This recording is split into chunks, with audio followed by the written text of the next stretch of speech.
नमस्कार। आज हम बात करेंगे एक ऐसी अनदेखी ताकत की जो हमारी पूरी ऑनलाइन दुनिया को चलाती है। इसका नाम है सर्च इंजन ऑप्टिमाइजेशन या एसईओ। तो चलिए इस पहेली को सुलझाते हैं। चलिए एक चौंकाने वाले फैक्ट से शुरू करते हैं। सोचिए, किसी भी वेबसाइट पर लोग आते कहाँ से हैं? आपको जानकर हैरानी होगी कि आधे से भी ज्यादा ट्रैफिक, मतलब 53% ऑर्गेनिक सर्च से आता है। इसका सीधा सा मतलब है कि लोग सर्च इंजन पर कुछ ढूंढते हैं और फिर वेबसाइट तक पहुंचते हैं। बस यही वजह है कि एसईओ इतना इतना ज्यादा जरूरी है। और ये स्केल कितना बड़ा है, जरा इसका अंदाजा लगाइए। हर रोज सिर्फ गूगल पर 8.5 अरब बार सर्च किया जाता है। ये एक बहुत बड़ी डिजिटल रेस है जहां हर वेबसाइट सबसे आगे निकलना चाहती है। तो ठीक है, इतनी सारी खोजें हो रही हैं, ये तो समझ आ गया। पर एसईओ का असली मकसद क्या है? इसका गोल क्या है? चलिए अब इसी को समझते हैं। तो आखिर ये एसईओ है क्या भला? देखिए, इसे एक लाइब्रेरियन की तरह सोचिए। जैसे आप लाइब्रेरियन को बताते हैं कि भाई मेरी किताब इस टॉपिक पर है, ताकि जब कोई वैसी किताब ढूंढे तो लाइब्रेरियन आपकी किताब आगे कर दे। एसईओ भी बिल्कुल यही काम सर्च इंजन के लिए करता है। यह आपकी वेबसाइट को समझने में सर्च इंजन की मदद करता है। ओके, अब इस फील्ड में ना बहुत सारे शॉर्ट फॉर्म्स हैं जो बड़ा कंफ्यूज करते हैं। एसईओ, एससीएम, पीपीसी, सुनने में सब एक जैसे लगते हैं ना? तो चलिए इस कंफ्यूजन को हमेशा के लिए दूर करते हैं। तो सबसे पहले बात करते हैं एसईएम की, यानी सर्च इंजन मार्केटिंग। इसे ऐसे समझिए कि ये एक बड़ा छाता है या एक सिक्का है, और इस सिक्के के दो पहलू हैं। मतलब एसईएम में वो सारी चीजें आ जाती हैं जिससे सर्च इंजन से ट्रैफिक लाया जाता है, चाहे वो पैसे देकर हो या बिना पैसे के। और ये रहे उस सिक्के के दो पहलू। एक तरफ है एसईओ, मतलब ऑर्गेनिक सर्च। यहाँ आप अपनी जगह कमाते हैं मेहनत करके। ये लॉन्ग टर्म का खेल है, इससे भरोसा बनता है और ट्रैफिक लगातार आता रहता है। और दूसरी तरफ है पीपीसी, यानी पेड सर्च। यहाँ आप अपनी जगह खरीदते हैं पैसे देकर। इससे ट्रैफिक तो तुरंत मिलता है, पर जैसे ही आपने पैसे देना बंद किया, ट्रैफिक भी गायब। चलो अब एसईओ को और भी आसान बनाते हैं एक मजेदार तरीके से। बस ये सोचिए कि आपकी वेबसाइट कोई वेबसाइट नहीं बल्कि एक स्पोर्ट्स टीम है। अब बताइए, किसी भी अच्छी टीम को जीतने के लिए क्या चाहिए? एक सॉलिड डिफेंस जो किसी को अंदर ना आने दे, एक खतरनाक ऑफेंस जो लगातार स्कोर करे, और एक जबरदस्त फैन बेस जो टीम को सपोर्ट करे। बस यही है एसईओ के 3 पिलर्स। तो सबसे पहले बात करते हैं डिफेंस की। ये है टेक्निकल एसईओ। ये आपकी टीम की नींव है, वो मजबूत किला जो ये पक्का करता है कि सर्च इंजन यानी रेफरी आपके मैदान पर आसानी से आ सके और आपके खेल को समझ सके। तो एक मजबूत डिफेंस में क्या क्या आता है? आपकी साइट का स्ट्रक्चर ऐसा हो जिसे सर्च इंजन आसानी से क्रॉल कर सके, मतलब समझ सके।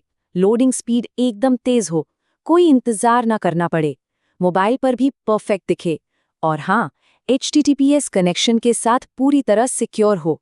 यही है आपकी टीम का फाउंडेशन। ठीक है, डिफेंस सेट हो गया। अब बारी है ऑफेंस की, मतलब गोल करने की। ये है ऑन पेज एसईओ। ये है आपकी टीम के स्टार प्लेयर्स, मतलब आपका कंटेंट, वो सारी जानकारी जो लोगों के सवालों का जवाब देती है, उनकी मदद करती है। तो स्कोर करने की स्ट्रैटेजी क्या है? सबसे पहले सही कीवर्ड्स की रिसर्च करना, मतलब ये जानना कि लोग क्या ढूंढ रहे हैं। फिर ऐसा यूनिक और हेल्पफुल कंटेंट लिखना जो वाकई में काम का हो। क्लियर टाइटल्स और हेडलाइंस का इस्तेमाल करना, और ऑडियंस को इंगेज रखने के लिए इमेजेस और वीडियोस डालना।